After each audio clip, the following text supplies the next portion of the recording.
dirty. And we do have... Wow! Oh no! You gotta be kidding Oh me. my goodness! After the first ever recorded qualifying session in PSRLA history, we saw Denny Johnson claim his first ever pole position in the series. And now it's time for the main event. And if you thought Daytona was random, well, you ain't seen nothing yet, as we come live here at Atlanta Motor Speedway for round 2 of the 2025 PSRLA Cup Series, the Hooters 400. Hello everybody, my name is Alexa Vitale, and yes, as we said, after the first ever recorded qualifying session, our news for one of the many new things for the 2025 season, Denny Johnson carries the momentum from Daytona to score a pole position in what can be called a miniaturized super speedway. Still one and a half mile, it's still Atlanta, but now it's a miniaturized super speedway. So yeah, we're not exactly back to normal yet. Hopefully we should go back to normal in the next race, which is at Circuit of the Americas. I mean, not exactly normal because it's a road course, but you know what I mean.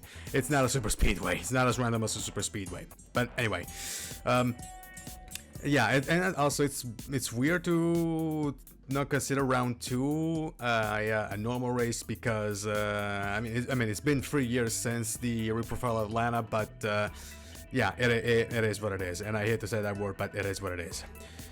And as I've teased in the during qualifying, in the race, I'm not going to be alone here. And in the booth, I mean, I already said who was going to be the guy, so let's just get it out of the way.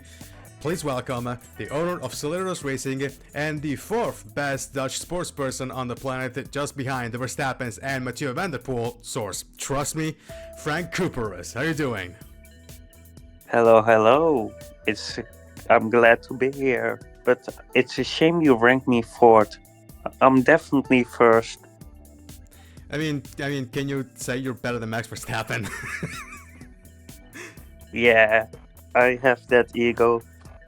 Anyway, yeah. I mean, it's always good to have a bit of an ego, but anyway, just don't get it into your head. But yeah, Atlanta Motor Speedway, a race that, as I said, traditionally was the point where we actually see what the championship was going to be all about, but it's not really that because of the way the track was reprofiled back in 2022 as a miniaturized super speedway. So, for its purposes, it is still super random. Yeah, I definitely agree. It's not the same as it was with the old circuit, but it definitely got its charm, and it's like a miniature super speedway, like you said, and I think it prepares people nicely for the normal ovals and other tracks that are to come. And of course, as we said, the next track is a road course, so that's that test. I mean, they're definitely gonna do a they're gonna keep all these lessons to memory. They're actually gonna try really hard to keep those lessons to memory because it's gonna be a while before we actually hit a normal 1.5 miler. But anyway, so Daytona. Actually, let's talk about a little bit about Daytona. What do you think about the race? It was definitely an exciting one, and it was very fun to look at, and congrats to the winner, and yeah, it was a great race, very exciting. Of course, I mean, I cannot say anything more than that because we all know what happened. AG's Motorsport got a 1-2, but anyway, outside of Daytona, what do you expect to see here at Atlanta? I think it's gonna be Daytona light, so to say. It's gonna be Daytona, but a bit more condensed because the track is more narrow. At least I think, I might be wrong, and yeah, but I think we're gonna see some nice, good pack racing, and perhaps already some championships names up at the front. course. I mean, yeah, for the record, the track is narrow. I mean, free wide is, it's very sketchy. 4 wide is never going to work, but yeah, free wide is already sketchy, so it is definitely more narrow than Daytona. But yeah, I also expect a really exciting race. As for the winner, well, I'm not gonna say it, but yeah, I think it's gonna be a bit of a surprise. But regardless, one thing that we do know that we have absolute certainty is the championship. And as we said, Bruno Di Giacomo won at Daytona, so he's the leader. He's the leader of the championship. But you may think that Danny Johnson is in second, but nope, that's not the case because, as you know, the duels actually counted for points. So because of that, Danny Johnson is only third, and second is St. Davidson. Then we got Anthony Nicol in fourth, Philip Torres in fifth, Joshua Neely, Troy Williams Jr., Jonathan Karras, and Andrew Williams ninth, and Roger Fogelman rounding up the top 10. And with that, guess what, folks? It's time for racing. Drivers, start your engines! The call has been given, and the car should be rolling on the track any second now. In fact, there it is. The pace car rolls onto the track, and as we stated this entire time, Danny Johnson will start on pole position. Starting alongside him is Joshua Neely. Good result for the 57 OCS car. Then we got the OSC car, sorry. It's gonna be hard to actually figure that one out. But anyway, third is Troy Williams Jr., then it's Roberto Crum Jr., Holly Anderson Jr., one of your drivers, Frank. Then we got Leonard Kochmar, Andrew Williams, Bruno Di Giacomo, Skyler Taylor, Blaine Keys, and Reggie Fogelman. So, real quick, who do you think is going to win this? I would love for it to be Haley Anderson Jr., but I think everyone on the inside lane has a good chance, and my eye goes to Roberto Crown Jr. He had a solid run in the, if I remember well, last season, and I think he can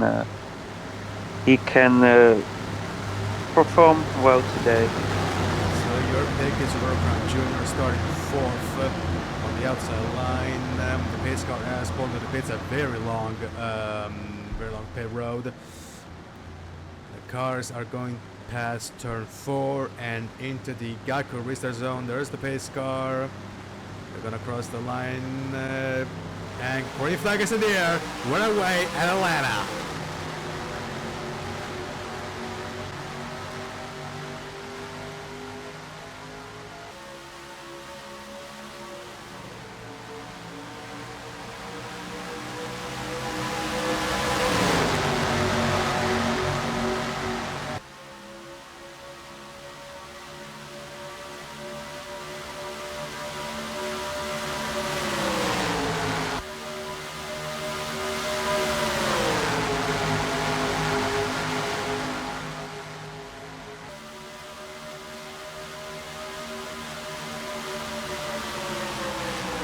And that was lap number 1. Johnson is going to lead lap number 1, but here goes Neely on the inside, and looks like he's going to take it. Yes, he is, held by Anderson, Williams, and Taylor. Into turn 2, into the backstretch, and Neely is going to lead, is going to take the lead of the race. Side by side between Anderson and Johnson. Anderson is screwed to that 57 car. He might try for a move. On the outside, there he is, as is Williams, attempting a move on Anderson, and looks like Williams is going to get it on the inside, and Williams is going to take second place out of turn 2 and into the backstretch, and that's in fact what had happened. Yeah, it was a very exciting start. I think they almost made it free wide at some places. But yeah, the 57 now in the lead, as the 58 is now going to second place. Skyler Taylor up in second place. It's OSC 1-2. It's going to be so hard into the backstretch. There goes Fogelman. Great result for the 95 Appalachia car, helped by his teammate behind them. Fogelman looks like the metro from move. The inside line has been, as we are looking at right now, is absolutely crucial right now. There goes De Oliveira on the, there goes Oliveira attack on his own teammate. They're gonna make it free wide into one.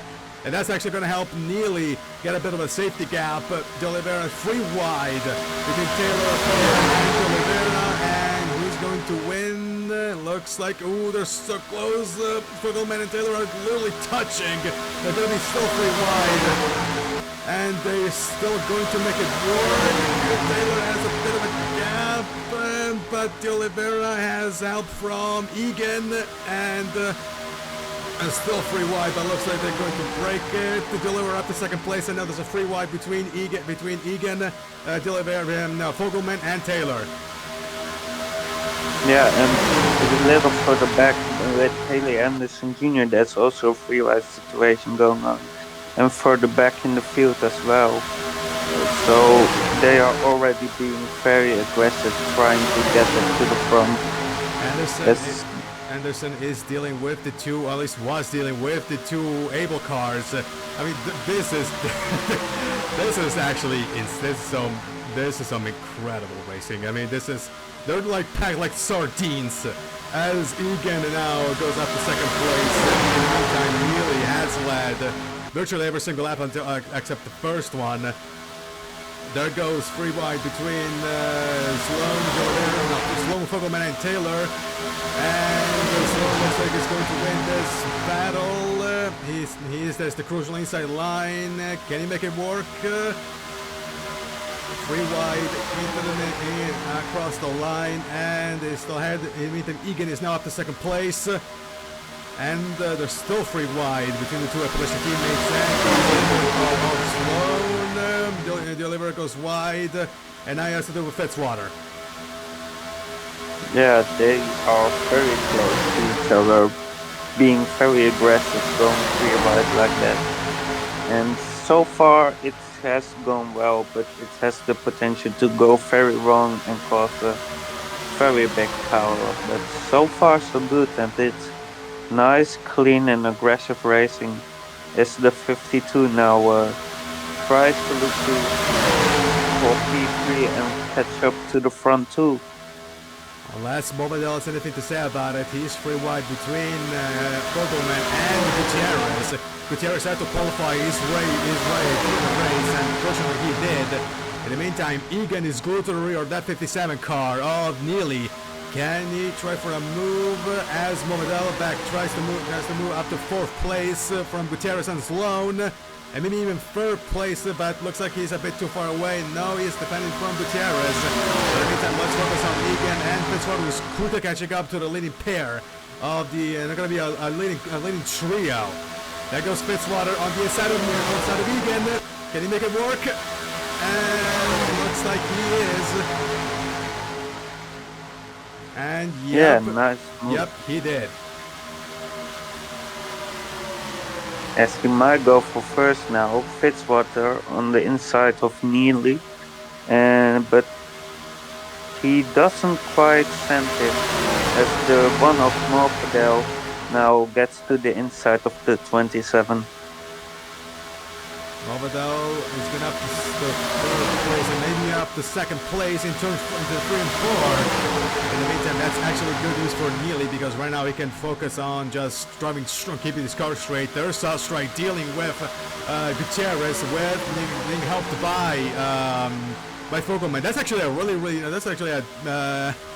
kind of a really impressive comeback from Sustrike because he started at the rear of the field. I think outside of the top 30. So yeah, your cars are actually showing some pretty good speed right now, aren't they? I'm glad to see that Sustrike has managed to fight his way to the front. As I hope he might go to P1 as Neely has led every lap so far, because the pack behind him has been fighting mostly. Pretty wide between Neely. Oh, okay. There was a bit of a contact between Beal, Little, between Beal and Little right there. He's going 3 wide between, three wide battle between Sloan, Beal, and what was Little. Now is Carrison. In the meantime, side by side between Sashroy and Fitzwater, being helped by, there goes Carrison on the inside of Little, but there's no space. At least Little is going to close the line. He's going to shut the door on the Able car. In the meantime, still side by side between Sashroy and Fitzwater, and yeah, pretty much this has been like impressively good clean racing right now. Yeah, even the free wide has gone very well so far. And even though they've been very close to each other and even sometimes making slight contact, they have not wrecked so far, which is good to see. In the meantime, Sloan looks like he's going to get squeezed into an Able sandwich, but no. That was Carrison getting almost very intimate with Gutierrez. There goes Carrison on the inside of Sashrai as Fitzwater is dealing with Movadel. I'm actually going to attempt for a move for the lead. He goes up to second place, but he's got no space. At least I don't think he has enough space for an attempt on the lead. No, he's going to settle line for second. In the meantime, Carrison is up to third. Carrison is dealing with Movadel for third place. As they are 3 wide between Egan, Koshmar, and Sastrai. Harrison is going to go past Movadel. Lap number 16 is going to get in the books 3 wide between Koshmar, Egan, and Sastrai. Sastrai is stuck in a Vision Motorsport sandwich. Side by side between Carrison and Fitzwater into 1 and 2 for second place. It's still 3 wide back there. There's Johnson dealing with Davidson and Little, and yeah, pretty much the Harrison is still dealing with Fitzwater, and again, that's all great news for Neely, because now he only has to focus on the road ahead and keeping his car straight. Yeah, Neely has been very well at controlling the pack, as they have been mostly fighting each other. If the pack does manage to form a single line, they might be able to really put some pressure on him and potentially overtake him. In the meantime, we got 3 wide all over the field. Fitzwater is putting some distance between himself and Carrison. Carrison now has to deal with Movadel. There's still 3 wide between Koshmar, Sastrai, and Egan. Now it's between Egan, Sastrai, and Beal, with Johnson behind between the 67. The 67's Mark car. But in the meantime, here goes Carrison on the inside of Fitzwater for second place, helped by Koshmar and Beal. And he's on the inside line, which has been crucial this entire race. And in the meantime, let's check out the rear of the field. That's William Ayers, pretty much off the pace. And then it's the Santinesi also off the pace. And there's Taylor in the closing up. There's the rear of the field. But yeah, that's not the kind of result that you want to see for your team, right? I mean, one of your cars being so fast. No, that's definitely not what you want to see. And I wonder if they have like some sort of mechanical issue, or if they've been involved in something, or they simply lost the draft. Because draft is, even if it's not Daytona, is still a mini super speedway, and you need the draft to keep up with the pack. In the meantime, 3 wide between Movadel, Koshmar, and Beal. Harrison still battling for second place. And we are nearing the halfway point of the race, lap number 21. And at this point, one should be asking when is pit strategy going to hit.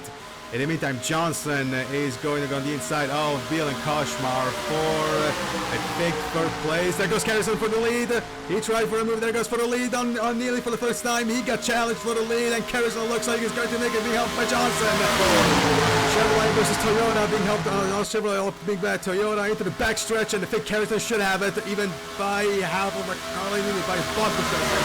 But no, he's got half of a car length ahead. Carrison is now out of the lead in turn 3. Yeah, good job from Carson with help of the safety car, of course. As the 42 now looking to make it 3 wide on the inside to try and work his way to the front to John- potentially take that P1 away. Johnson actually shut the door on Nickel as he goes for the lead, back into the lead after 23 laps, two laps. If he got lap number 1, does he have the line? Unless Nickel has anything to say about it, he's going to block Nickel again. And then help him as well. Actually going to use the draft, the draft from the 42 car, and he's going to take the lead, and he's going to lead the lap as Nickel goes up to second. Unless Davidson has anything to say about a free wide between Carrison, Nickel, and Davidson. Davidson is on the inside line, so I think he should have it. And Davidson is being helped by Bruno Di Giacomo. And well, I'm not gonna say anything. I can't put it out at Daytona. But in the meantime, free wide between Davidson, Nickel, and Carrison, and looks like Davidson should have it, being helped by Di Giacomo, Williams, and Alford. And that should be... They're still free wide. They're pretty much almost dead even coming into 1 and 2. Davidson has a slight gap, but can he actually clear the 42 car? It doesn't look like a crown in the middle. In the meantime, is closing this pack. Unless everyone could behind those Messi and Ayers. But in the meantime, Davidson is look, he had the short lead, but now Nick. Well, actually, who is in second place? Still Davidson. They're still free wide, and again, this is helping out Johnson. Yeah, it's definitely helping out Johnson as they now go back to 2 wide as Davidson has cleared the outside line as Bruno Di Giacomo now goes into P2. Di Giacomo is going to take second place. He's and he just 1-2 again. Deja vu from Daytona. Oh, there goes Ayers. He's super slow. Is Ayers going to cause a bit of a mess? What we saw last year, the lap cars actually were a blessing for the Aegis cars. And looks like it's going to be exactly the same. Oh, okay. Johnson goes on the pits. Oh, Johnson on the pits. People are pitting. A lot of people are boxing. Johnson in the pits and Which has massive checkup. Johnson in the pits as his Fogelman Fink guy, Koshmar, with a bit of a damage on his side. Then we got Henderson, then we got Gardner. But in the meantime, there is Duncan Ward with damage. Duncan Ward with damage. Duncan Ward has the front smashed. And actually, they're slowing down. Do we have a caution? No, it's not like we have a caution. Okay, no, never mind. There goes Davidson with a bit of a damage from. Ooh, where did he get that damage? Oh, because of the checkup, actually. But in the meantime, and it's gonna be, I think just okay, 4 tires for Davidson. No, yeah, Davidson, Big Guy, Gardner, Anderson. Let's focus on Johnson, who was leading that pack. There goes Ayers and a bunch of other guys. And it looks like it's gonna be 4 tires for this entire pack. And who's gonna be out of the pits? That should be... And it's going to be Johnson out of the pits. And now...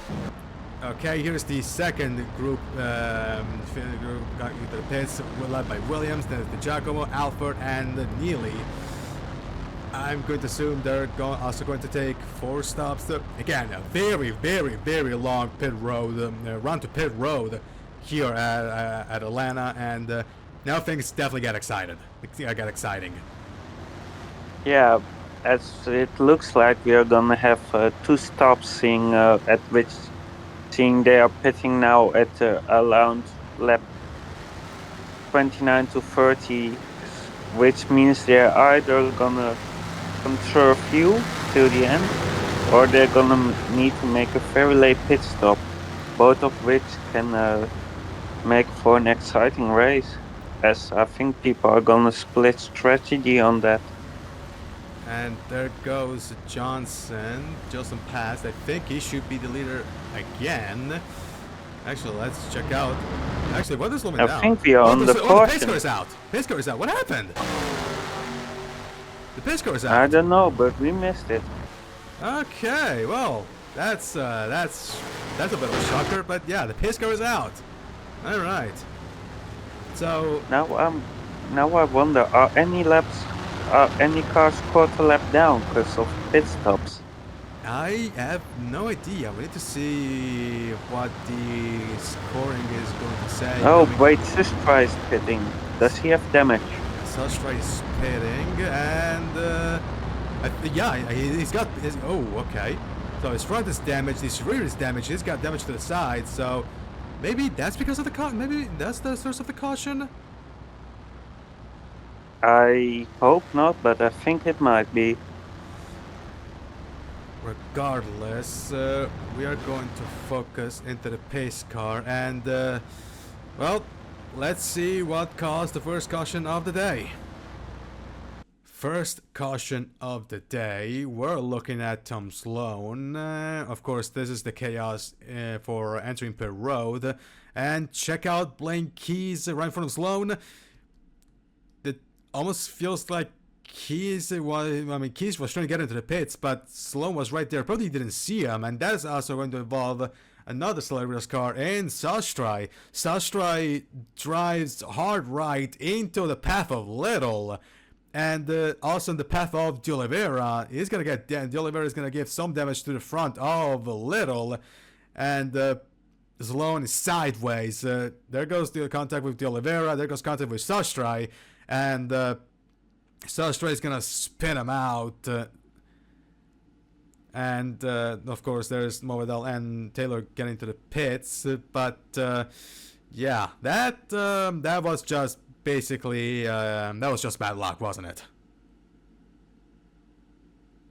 Yeah, it seemed like a very unfortunate event with Blaine Keys wanting to go to pit road and not noticing the car on his inside, which caused this incident, which sadly also involved Sustrai, one of my other cars.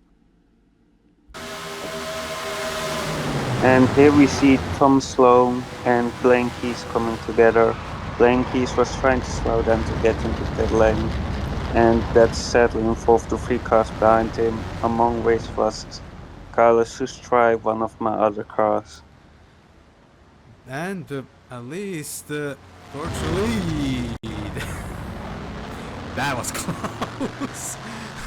that was D'Amelio almost crashing at full speed into Sloan, but fortunately that he managed to barely avoid him. But wow, that could have been much more nastier.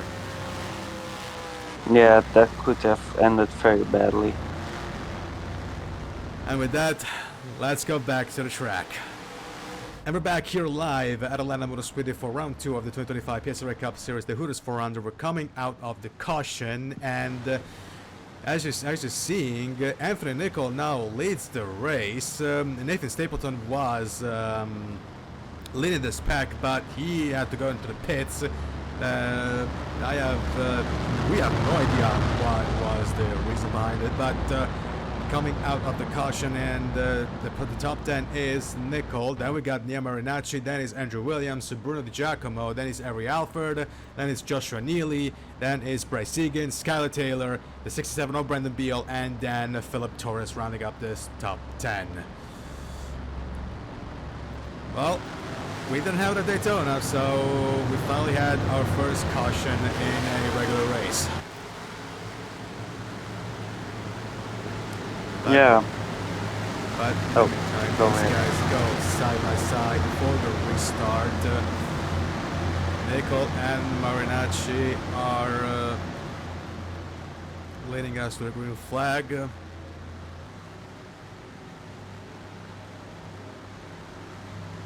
And also, we want to mention that Bradley Ream did not even start the race. We checked the ticker. But I'm gonna go, and in the meantime, green flag back in the air. Nicol is gonna get a good launch, as is Williams. But yeah, Bradley Ream did not even start the race because we saw the ticker, and he appeared nowhere. He was dead last, and he definitely not like that last. He finished like second to last, but still, he had no timing next to his name, so I assume he didn't start. There goes Williams on the inside of Nickel for the lead. Side by side into turn 2, to 3 and 4, and Williams is going to take the lead, and unless Alfred has anything to say about it, he's going to go past Nickel, and in fact he has something to say. He's going to go on the inside of Williams into 1 and 2, being helped by Beal, 3 wide between Nickel, Egan, and Beal behind them. And Alfred is going to take the lead of the race out of 2 and into the backstretch.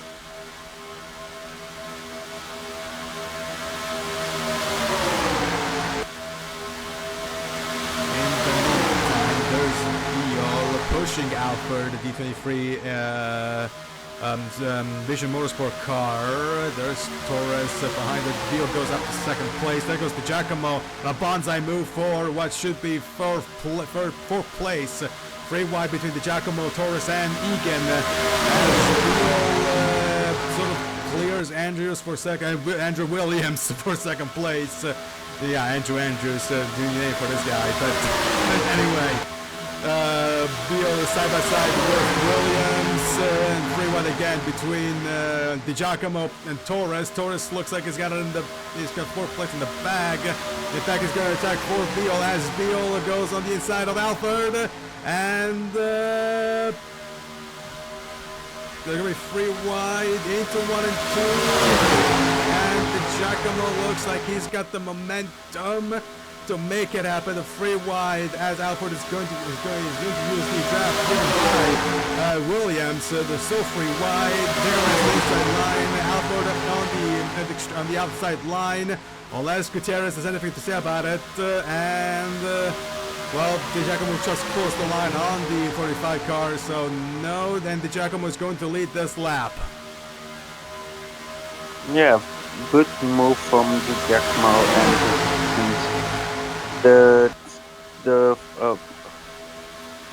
and the 45 car pushing him definitely helped him take the front, as the 45 car now on the inside trying to take the lead for himself.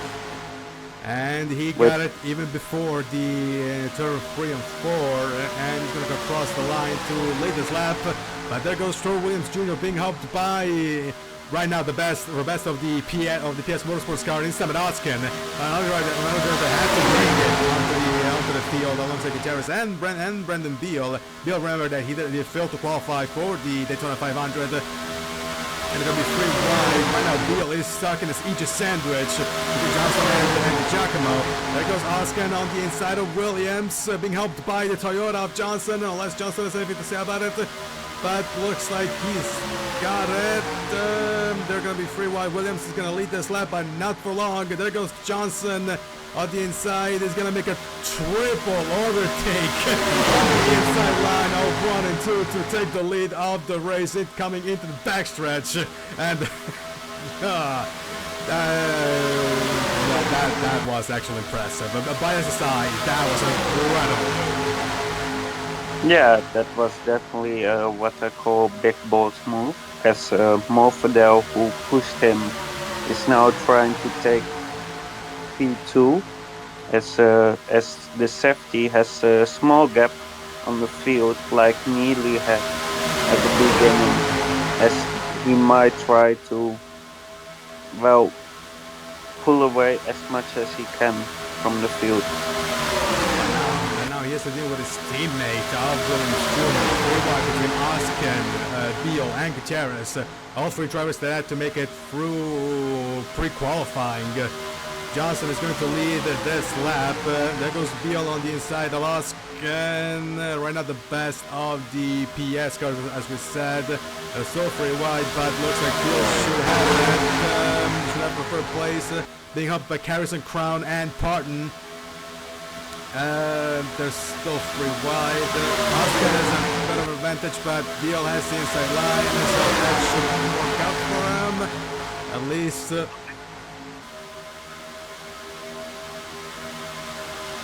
And I think he's got third place. No, actually, sixth place goes to Torres. Third place goes to Torres. Okay. Wait, hold on a second. Bill is leading. Oh yeah, the other two were lap cars. Oh, yeah, they're left. Well then, that Well, then. there goes an exciting battle for the lead, because lap cars because some people were caught a lap down during the caution we saw. Those lap cars now making their way. Oh, and someone goes into the apron, and that might cause problems. You saw. I think Fogelman's got a problem. Oh, God. they crashed, and there goes Mess, there goes Egan, there goes Fink, there goes Fitzwater. Oh boy! No. And the caution is out. Let's go. And Fogelman's not moving. I think his car is dead. Yeah, that was And yep, he's out. unfortunate, so to say. Oh boy. Well, oh, look at Sastra's car. Right car. Oh man.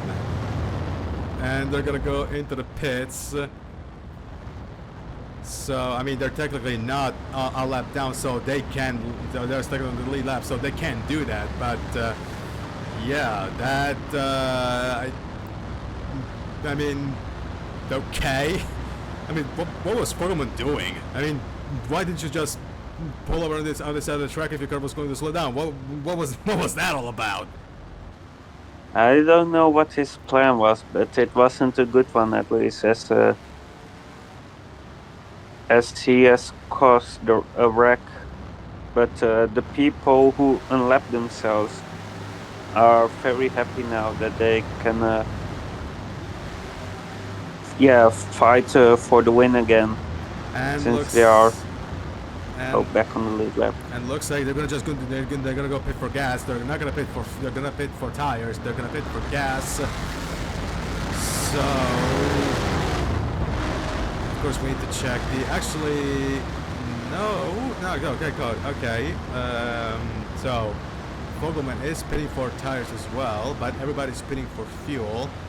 There goes Taylor and Anderson into their pit stalls. But yeah, that was well, we have what 20 laps to go, and now things really got interesting. With Fogelman, I think, pitting for tires, I wonder, did he maybe have a tire issue? But I honestly don't know. That's weird. But in the meantime, we're going to focus on the caution to take a closer look on what caused the second caution of the day. Caution number 2, we're focusing on Reggie Fogelman. This is just before the crash. Fogelman must have had some sort of problem because he was coming out of the apron and back in the racing line. Of course, still in the in the middle of the backstretch, and he goes hard right, but unfortunately, there goes Leonard Kashmir. He's still dedicated to that line. He definitely does not expect the 95 car to go into the pits, and well, contact is inevitable between the 99 and the 95 car, and that's going to involve Messi. There it goes.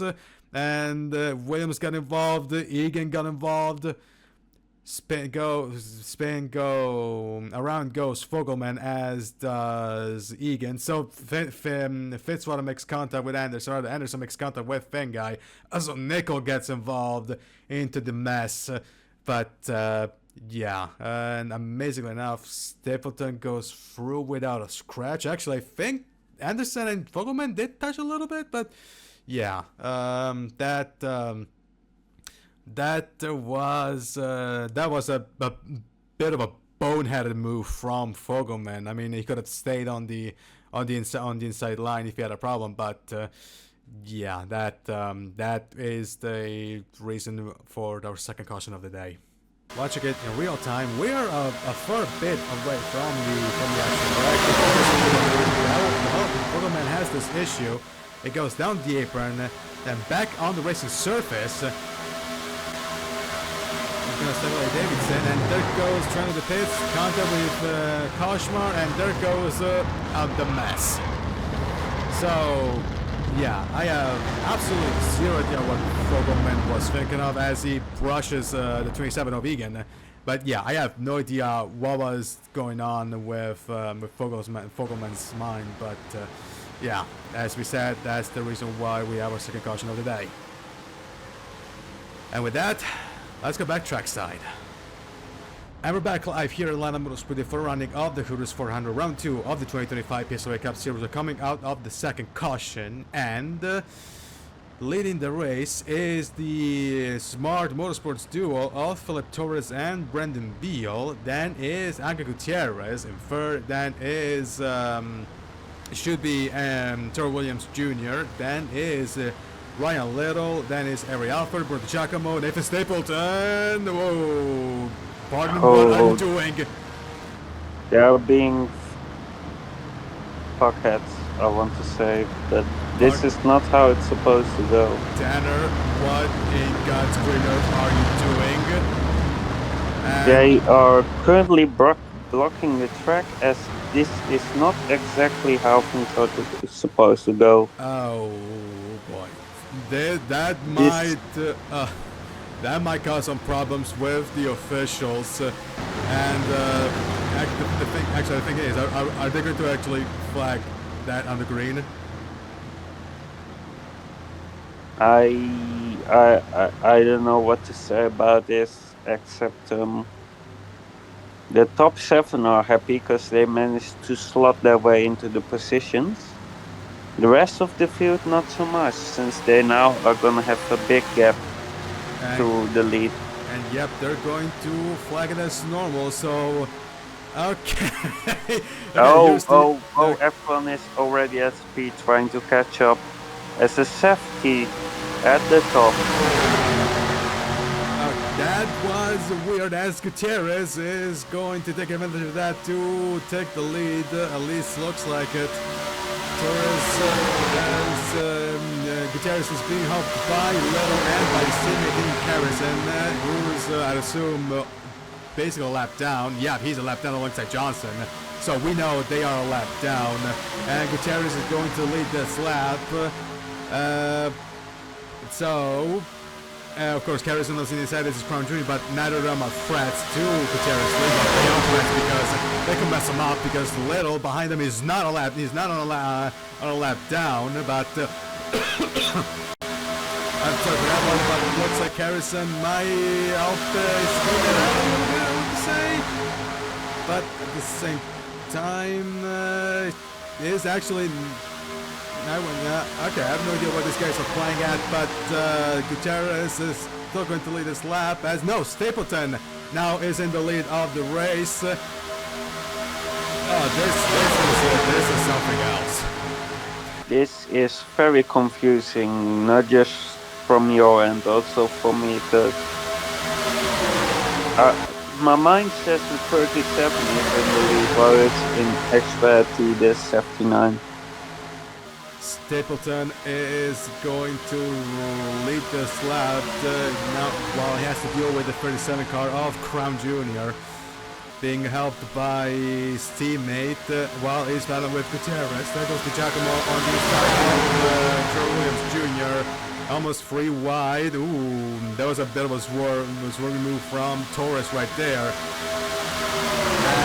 Gutierrez, sure. Gutierrez is behind his teammate. Gutierrez is currently being dealt by Nathan Stapleton. Nathan Stapleton is actually getting helped by his teammate and also manufacturer teammate, shall we say, of Di Giacomo.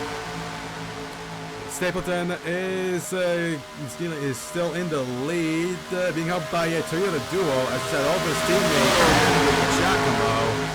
Gutierrez is currently still in third, at least according to the scoring, but Of course, he's still dealing with the lap car of his teammate Harrison.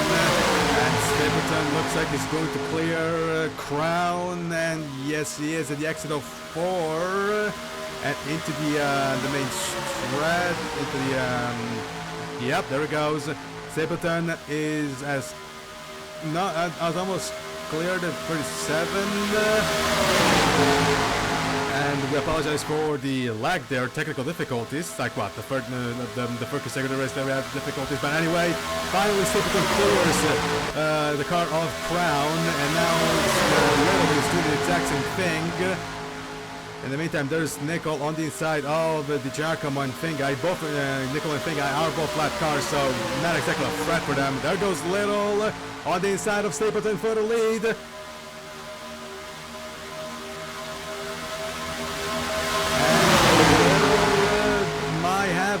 But there's Nickel to spoil the party. Nickel is a lap down, so I have no idea what is it doing. Maybe actually, I guess, to favor Gutierrez, but Gutierrez is down, is packed like a sardine. And there's a free ride between the two Toyotas of Taylor and Johnson, who we thought for so long that he was actually leading, but he's not. And Nickel and Finguy are actually unironically helping Marinacci to make it onto the lead. She's dealing with Di Giacomo, who's on the lead lap, as we said. Nickel goes ahead of Little. Finguy is on the inside, helping out Marinacci. Now the free ride for the lead, as Nia is going to take the lead, I want to say, with 10 laps to go. Yep, Yamanouchi is up in the lead with 10 laps to go. This is pure insanity. In the meantime, there's Alford, who's not on the lead lap, as Nickel is actually on the lead lap as well, so he's second place. Yeah, this thing is a mess. I mean, I apologize, but yeah, this is just some incredibly meta racing. And there's Alford dealing with the lap car of Johnson, the lap car of Finguy for the lead of the race, being helped by Fitzwater. There goes Messi! Oh, dear that Lord. could have gone very wrong. That could have gone very wrong indeed, and that's actually going to help Alford instead of Marinacci, and I think Messi split up the group, so I think unless some miracle happens, that might be it. So I think the win is going to be between Alford, Marinacci, Nickel, and Stapleton, as Alford takes the lead off of turn 4 into the main straight, and he's going to lead the lap. Yep, Alford up into the lead. Yeah, the 52 and the 79 are now forming up to try and attack that leading 23, as we have the next lap car coming up, seeing how they gonna affect the leader. Oh, and that's actually some great teamwork from Egan, who pretty much manages to essentially cut everyone off guard except for Stapleton.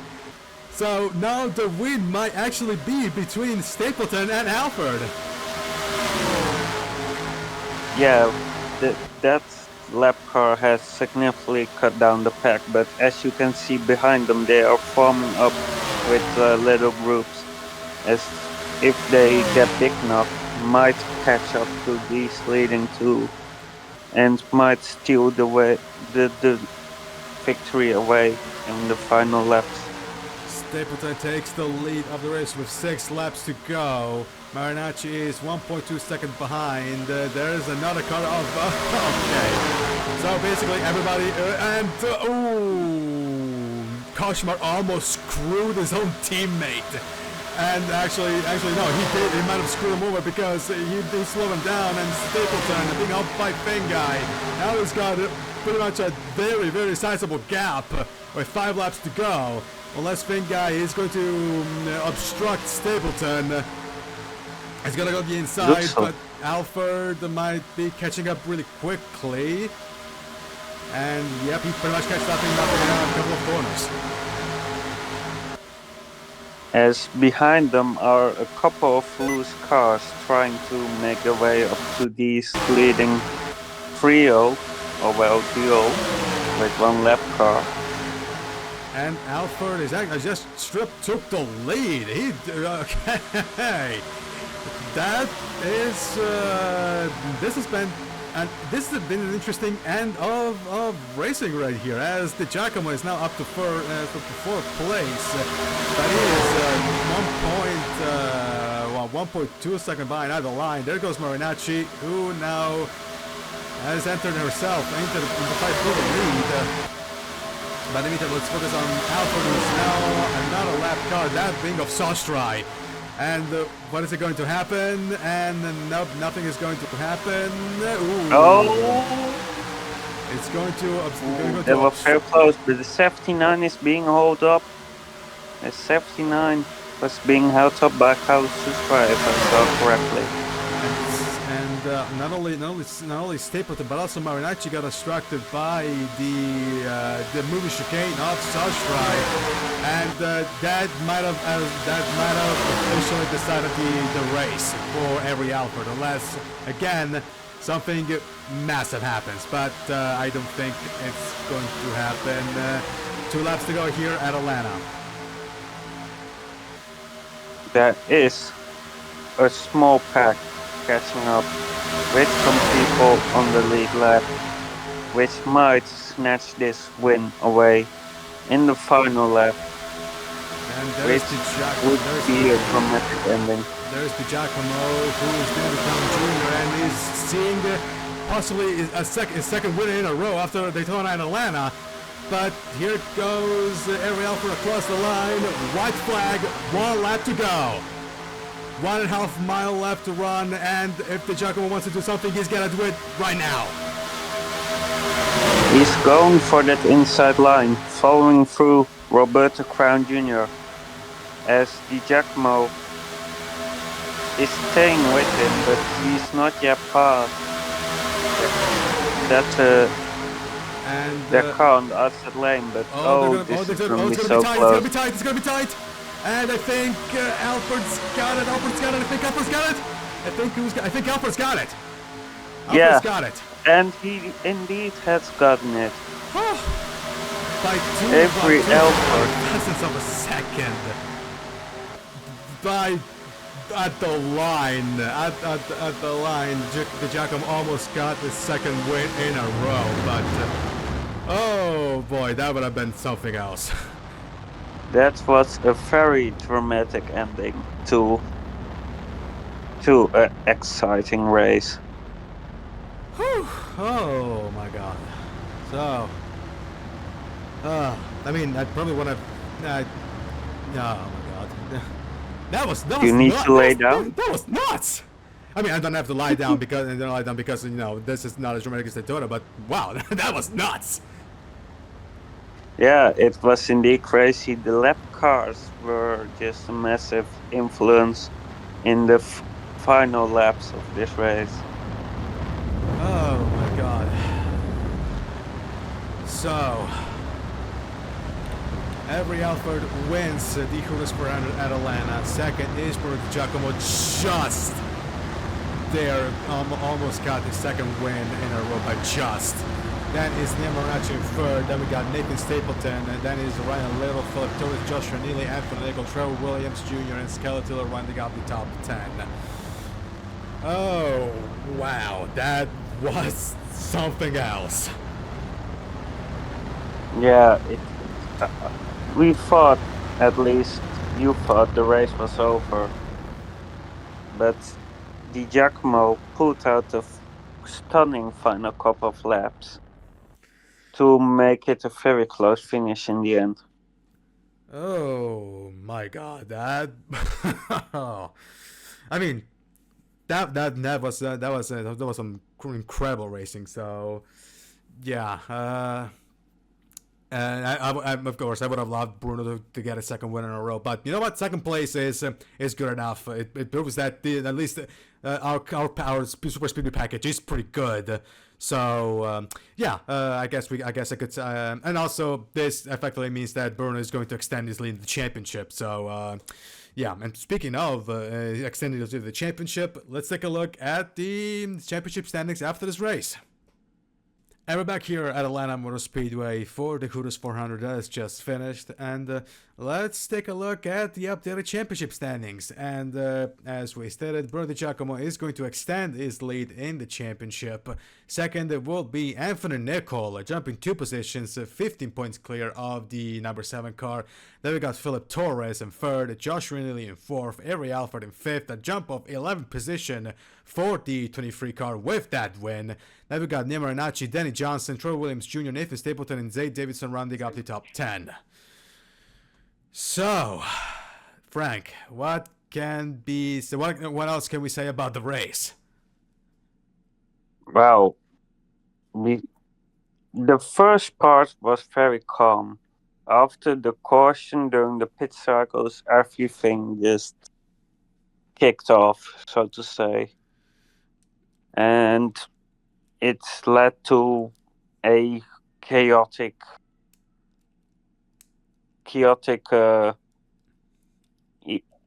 turn of events happening that led to a eventually very close finish between Di Giacomo and our race winner Avery Alford. Yeah, honestly, even I gotta stop saying that. But honestly, even without the okay, I know I'm biased, but if the Giacomo won, that would have been an impressive win, regardless. Yeah, it would have been very impressive seeing from how far back he initially came, and with the gap Alford had, but his charge at the end was not strong enough to take the win away, but he was very, very close. And of course, we will see what's going to happen next race, because the next race is another wild card, because it's the first road course event of the year at Circuit of the Americas. As we said, the Tabasco Grand Prix of Texas. I think Tabasco Texas Grand Prix, but it's basically that. But yeah, more extended times ahead, huh? Yeah, I'm looking forward to it. Something different than a speedway, and I think it will change up the order we have seen so far, as different people will rise to the top, as they are better prepared for the upcoming road course. And of course, from there, we can actually see who are the actual contenders for the championship. But of course, we will get there when we get there. In the meantime, this has been it for this race. This has been a special presentation of the 2025 PSRLA Cup Series 44/7 Network. I'm Alex Savitale, and join us next time for round 3 of the championship at Circuit of the Americas. So long, everybody, from Atlanta. Congratulations again to Avery Alford. Bye-bye.